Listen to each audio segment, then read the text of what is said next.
Are they doing that because regulators are leaning on them? Or are they doing that because the CEO really thinks that's subject to debate? It is not the regulators. I do not believe the regulators pushed the big banks to debank conservative causes.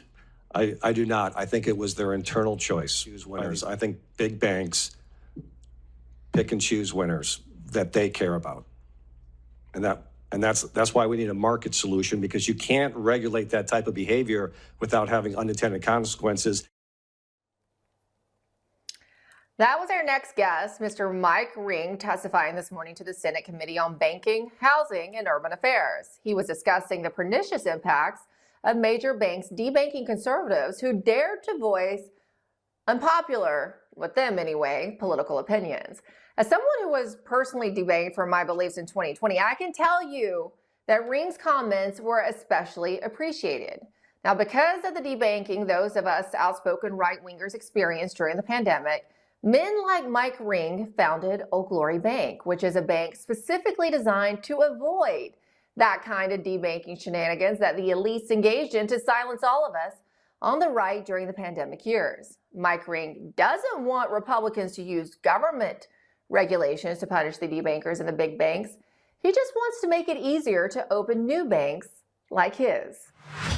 We all know debanking is wrong, but I believe the simple solution is a market solution, not regulatory, with all respect. We've got to make it easier for banks to start and run. I'll close with this. In the last 2 years, 229 banks closed. Only 8 were started. We've lost 73% of our banks in the last 40 years. It is not sustainable. We have got to make it easier to start and run banks. Joining us now is Mike Ring himself. He's the founder of Old Glory Bank and a former Master of the Universe banking executive. He is the bank CEO. So, Mike, we joked. We've had the country singer, the neurosurgeon, the radio host, and now we meet the banker behind Old Glory. It's such a pleasure to meet you. Thank you. You finally met the guy who actually makes the donuts every morning, starting at 5 in the morning. And Emerald, I should have had you there today. That was the perfect setup. So thank you. Yeah, look, I'm someone who has had problems. Clearly, the CEO of this network, Lindell TV, Mike Lindell, has constantly had to move banks because he's been debanked over and over again. And once when I tried to send Mike money from my bank just to purchase something off of him, they refused to do it.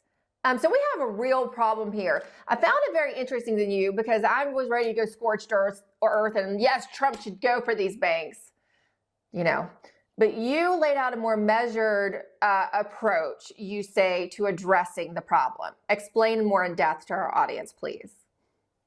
Well, we've seen this time and time again that, in some cases, well-meaning senators, Congress people, even the president will write what seems like innocent laws to help people.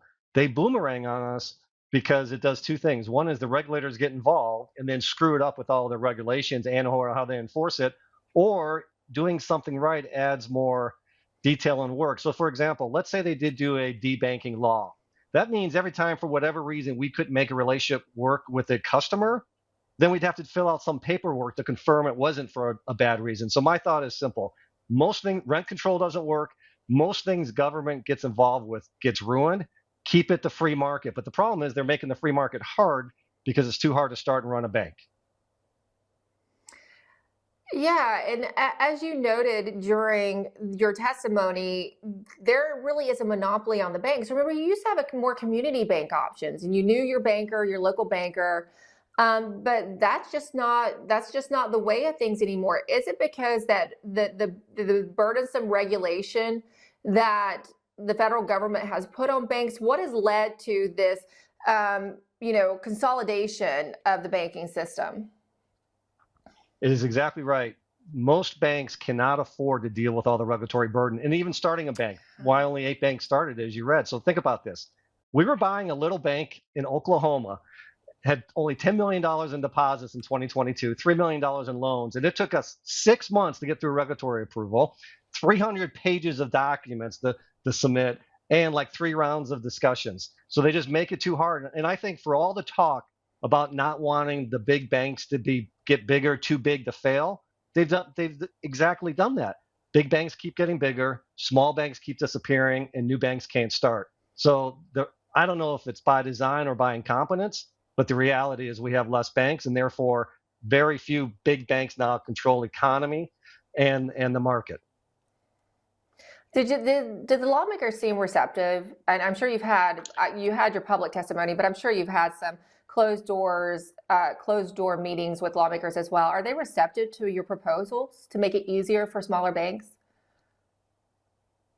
I would say they acknowledge the issue. And by the way, and I know folks may not have watched the whole thing, but like the left finally got in religion. A couple of years ago, people were laughing at John, Rich, and I for saying that debanking was even real.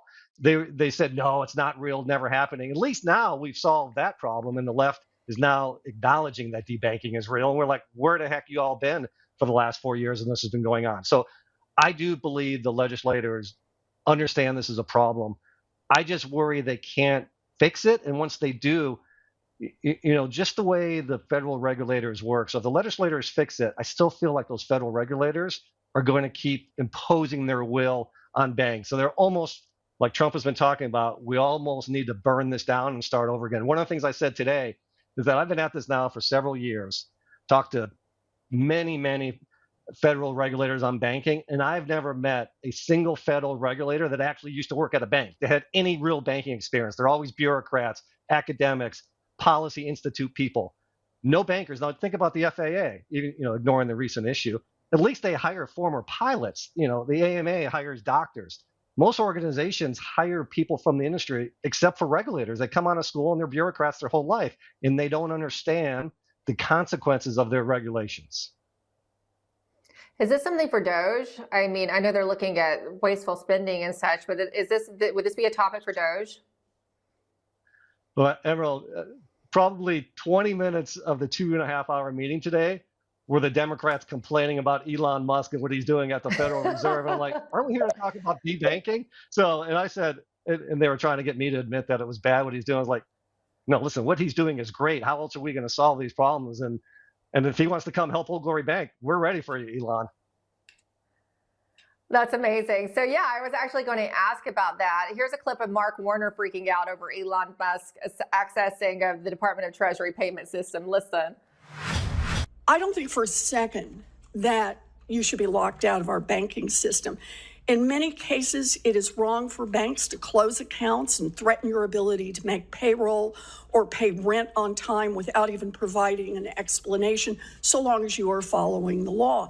So, Mr. McCauley, do you agree that people who are illegitimately debanked deserve some rules to protect them and an appeals process if they lose their accounts?